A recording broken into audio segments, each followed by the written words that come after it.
va déguster le menu type du parfait supporter de foot. Alors on vous prévient tout de suite, c'est pas vraiment diététique, hein, c'est pas de la fine cuisine non plus. Alors il y a d'abord le verre de bière, il y a ensuite le paquet de frites. Bah, ça tombe bien, c'est la semaine de la frite. Et puis le bon gras hamburger, évidemment. Et la fricadelle, il y a quoi dedans? Bah, ça, tout le monde le sait, ce qu'il y a dedans, mais personne n'ose le dire. Un espoir pour en savoir plus quand même. Suivre Baudouin Cartevels qui est remonté jusqu'à la source. Et il a voulu suivre la filière des snacks de friterie et ça l'a conduit jusque dans le Limbourg. C'est la troisième friterie qu'Éric monte en quelques années. C'est dire qu'il s'y connaît dans le domaine. Nous sommes ici, à Jodogne. Alors les snacks, qu'est-ce que ça représente dans le chiffre d'affaires d'une friterie? En tout cas, les snacks ont bien évolué ces dernières années. Pour le moment, on peut dire que les snacks représentent à peu près 30% du chiffre d'affaires de la friterie. C'est ce qu'on vend le plus dans une friterie? C'est ce qu'on vend le plus. Et en proportion, c'est ce qui est le plus important.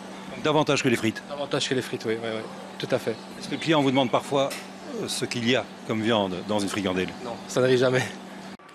Pour en savoir plus, cap sur le Limbourg et l'entreprise familiale belge Van Reuzel, troisième génération, qui fournit 5000 friteries en Belgique et autant aux Pays-Bas.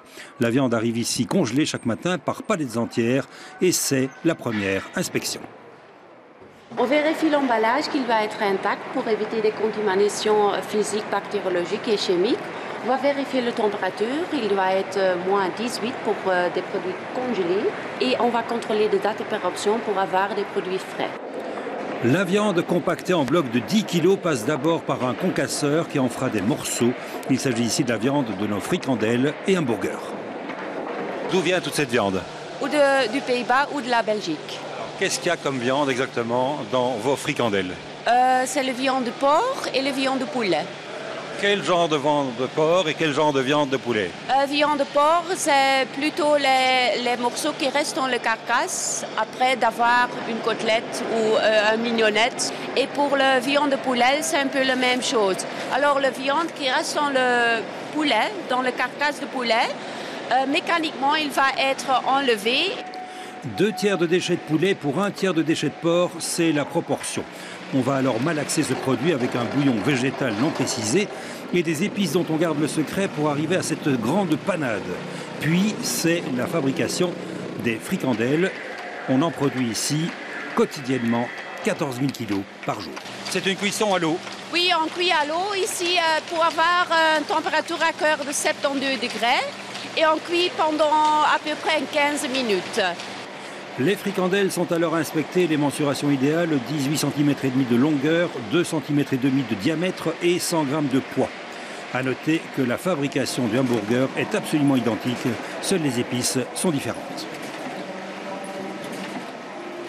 Le croque-à-coque, mélange de filets et de déchets de poulet, passe lui dans une friture à la graisse végétale. Le produit fini est emballé manuellement par 2 équipes de 8 femmes qui travaillent en 2 pauses, puis recongelé à moins 40 degrés et entreposé dans ces grands frigos à moins 21 degrés. 2 semaines après, les fricandelles sont en friterie et leur date de péremption est de 8 mois. Voilà, s'il te plaît. Bon appétit. Bon appétit. Et puis cette société est leader belge dans la fabrication de snacks de friterie. C'était pas de Véronique, non, c'est ça. Non. J'ai la frite, j'ai la frite, voilà. C'est vrai que c'est la semaine de la frite, quand même. Chanson officielle aussi, allez, dites. Une fricadelle pour réchauffer le facteur. Je pense que ça va vraiment lui plaire. Le facteur qui doit commencer par tirer les oreilles à quelques-uns de ses collègues. Oui, figurez-vous qu'il y a des facteurs qui ne nous connaissent pas. Bon, qui ne connaissent pas au quotidien, c'est regrettable, mais on peut encore comprendre. Qu'ils n'aient jamais entendu parler de la RTBF, là, c'est déjà plus étonnant. Le 25 octobre, Annette nous a envoyé une lettre adressée au quotidien, RTBF, boulevard IR 52, 1000 Bruxelles. Grave erreur! Notre code postal, c'est 1044. Tout le monde devrait savoir ça quand même. Tout le monde peut se tromper aussi. Non, madame, personne n'a le droit de se tromper dans un code postal. Les codes postaux, ce sont les 10 commandements du facteur. Faire une erreur dans ces 4 chiffres magiques, c'est les 7 péchés capitaux en une fois. Rien d'étonnant donc à ce que la Poste ait, dans un geste mâle, renvoyé sa lettre à Annette avec cette mention rouge vif, le rouge de la honte, adresse insuffisante, incorrecte et la même chose en néerlandais. Annette nous a donc envoyé une autre lettre avec le bon code postal cette fois-ci. Elle est bien arrivée. On en profite pour la remercier et pour le signaler que tous ces compliments ont été transmis à leur destinataire. Heureusement, le reste du courrier, lui, est bien arrivé à la rédaction d'Au Quotidien. Mais oui, heureusement, c'est pour moi, sinon je me tournerai un peu les pouces le vendredi. Il faut dire aussi que la plupart de ces courriers sont électroniques. Et là, pas de problème de code postal, évidemment. Bon, c'est par exemple par un courriel que Geneviève nous a communiqué la réaction à notre sujet diffusé mardi. Vous savez, celui sur le lien entre ascenseur et fantasme. On en revoit quelques images. Ce n'est pas sa réaction à elle, mais celle de son fils, âgé de 7 ans. Après la diffusion, il s'est exclamé « Les ascenseurs, c'est bon pour la sexualité ». Voilà, il a tout compris, lui. Et puis il y a d'autres réactions qu'on a reçues par rapport à des sujets qu'on a diffusés cette semaine. Tout à fait. Par exemple, réaction à l'attribution de la Coupe du Monde Football 2018 à la Russie. On est un peu au courant maintenant, je crois. Lucien, qui nous écrit de Herve, remercie la FIFA carrément de ne pas avoir choisi la Belgique. Je le cite, « Le foot est un sport mondial, certes, mais tellement brutal dans et autour des stades. » Fin de citation. Bon, faut pas caricaturer non plus. Tous les supporters ne sont pas des hooligans, comme on disait dans les années 80. Autre réaction, pas tellement plus positive. Elle émane de Huguette, qui demande « Trouvez-vous normal que l'on chauffe des pelouses de stade pour qu'elles soient praticables alors que les gens meurent de froid ?» Bon, on va pas commencer le débat ici.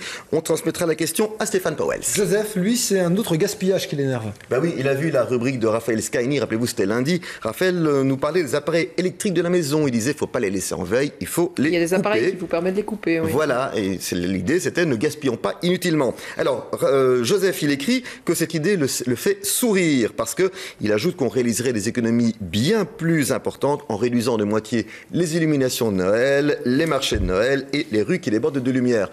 Bon, je veux bien, Joseph, mais enfin bon, déjà que l'hiver n'est pas la période la plus joyeuse de l'année, si en plus on doit passer dans l'obscurité, ça va être un peu sinistre quand même. Tout le monde doit faire un effort, de toute façon. Absolument. Rapidement, 2 petites photos de téléspectateurs. Oui, des photos d'hiver. On commence par la photo de Janine. Janine a photographié son jardin, elle habite Villers-la-Ville. Ah, c'est beau la neige. Et puis une autre photo, c'est André. Il s'est penché par la fenêtre de son 7e étage, vue imprenable sur le bois du casier. Et une image donc assez impressionnante. Vos photos, vos mots doux, vos réactions virulentes ou pas, vous pouvez les envoyer où?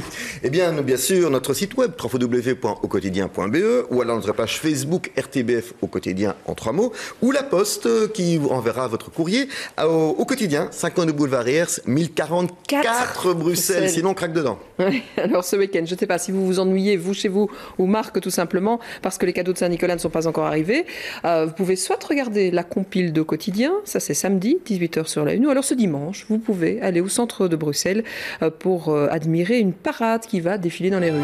Un cortège lumineux, non pas de 18 cm comme les fricadelles, mais de 1 km de long avec 250 artistes qui portent des costumes lumineux. Il y aura aussi des jongleurs, des cracheurs de feu, des échassiers, avec aussi un feu d'artifice en prime. Alors rendez-vous dimanche dès 18h près de la Bourse, un cortège illuminé que vous pourrez aussi suivre le 11 décembre à Anvers, le 18 à Huy, le 20 à Aumont en France et le 29 à Coxille. Spectacle enchanteur, donc pour vous tous ce week-end. Lundi aussi, notre émission sera certainement du genre enchanteur. Si vous êtes sage ce week-end d'ailleurs, Michael, je pense que Saint-Nicolas vous apportera un petit cadeau. Vivement le 6 décembre, alors pour fêter ça à 18h45.